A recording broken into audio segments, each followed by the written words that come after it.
fait 25 mètres, mais cela est moins important sur une aussi longue distance.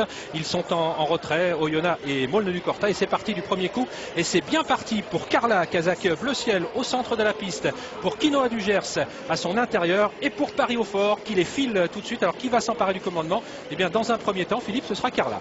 Oui, c'est Carla qui mène la danse. Devant Quinoa du Gers, c'est Paris au fort qui attend un petit peu avant de prendre des commandes à mon avis.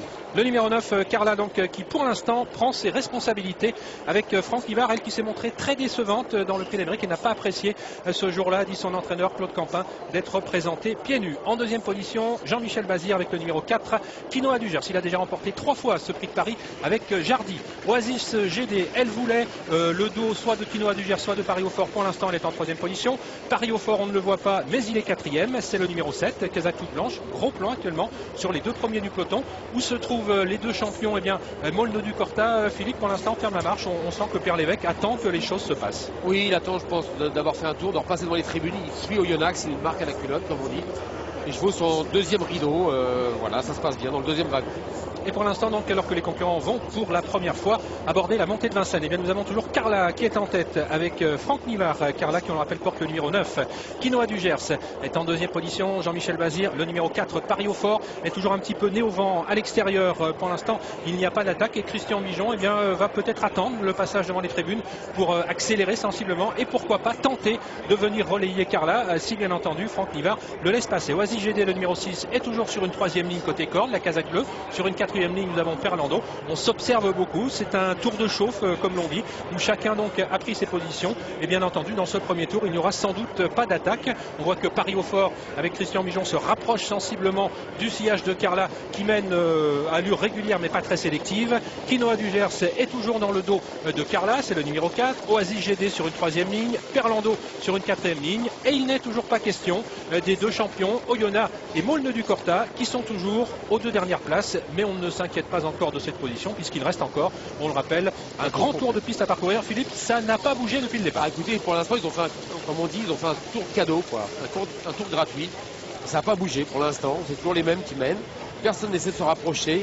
Je pense que ça va bouger devant les tribunes, sinon c'est une course de bluff. Ouais, course tactique pour l'instant. Regardez, Molne-du-Corta qui est toujours en dernière position. Oyonnax, la Kazakh rose, est avant-dernier, le numéro 14. Alors est-ce qu'il va y avoir une attaque? Est-ce que Christian Mijon va tenter quelque chose? Tire. Oh là là, Oyonnax tire, il se bat contre la main de son driver. Voilà, vu de l'intérieur, on passe le poteau d'arrivée. Il reste encore un tour de piste à parcourir. Voilà, Christian Mijon qui hausse le tir un petit peu. Vous l'apercevez à l'extérieur. Il décide de faire avancer la course. Et là, il va y avoir un match entre Carla et Paris au fort. Oui, mais Carla a anticipé. On a vu que Franck Nivard se doutait qu'il allait avoir une attaque devant les tribunes. Il a laissé filer sa jument devant les tribunes. Et Molne-du-Corta qui a réagi également, puisqu'on le retrouve ici en troisième épaisseur. Mais comme l'allure s'est activée, eh bien, il est obligé d'accélérer maintenant, sous peine de rester en épaisseur. Le voici, Molne-du-Corta. Et le 5, Opaline Dato, est au grand galop. Elle disparaît, c'en est terminé de ses chances. Et bien, Paris au fort, malgré son accélération, n'a pas pu prendre la tête. Et on sait, Philippe, qu'il est meilleur lorsqu'il était tête corde. Exactement. Les rôles se sont inversés en ce qui concerne les deux chevaux du deuxième poteau. Attention, Molne-du-Corta qui a levé la tête. J'ai cru un court instant qu'il était au galop. Oui, Molne-du-Corta qui emmène dans son dos Oyonnax.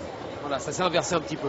Voilà, et la course est lancée maintenant, puisqu'on va très vite actuellement avec Carla qui a l'avantage. Oyonnax qui est dans une situation numéro 14 bien indélicate, puisqu'il est en troisième épaisseur. On a vu Pierre Lévesque l'a laissé passer. Oui, on a vu une petite faute de Malakit à l'arrière du peloton. Le match a lieu pour l'instant avec Oyonnax, toujours à l'extérieur du numéro 9, Carla qui lui tient tête. Molne-du-Corta est désormais couvert par Oyonnax et on tente de se rapprocher à l'extérieur avec l'As Quidlon du Châtelet, le petit pousset de cette épreuve. Paris au fort désormais sur une troisième ligne. Nous retrouvons également suit depuis le départ Carla Perlando qui est toujours sur troisième ligne. Et puis Psylla Blue qui tente d'être ramené du Châtelet qui tente.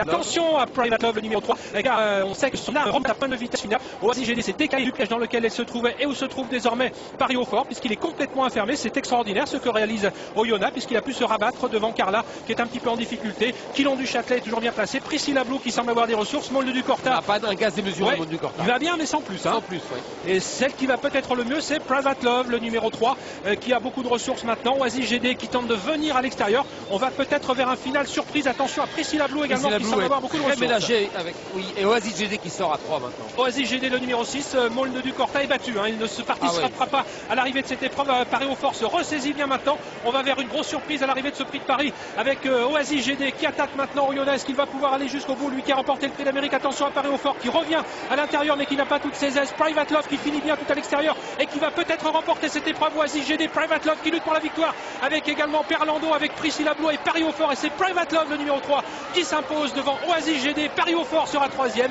Oyonnax 4e et Perlando qui prendra sans doute la 5e place, convoitée également par le numéro 8 Priscilla Blue. Eh bien, on savait que ce numéro 3, Private Love, était capable de finir, à condition qu'elle ne fasse pas d'effort. C'est ce qu'a parfaitement suggéré Mathieu Abrivard, qui comptait sur la pointe de vitesse finale.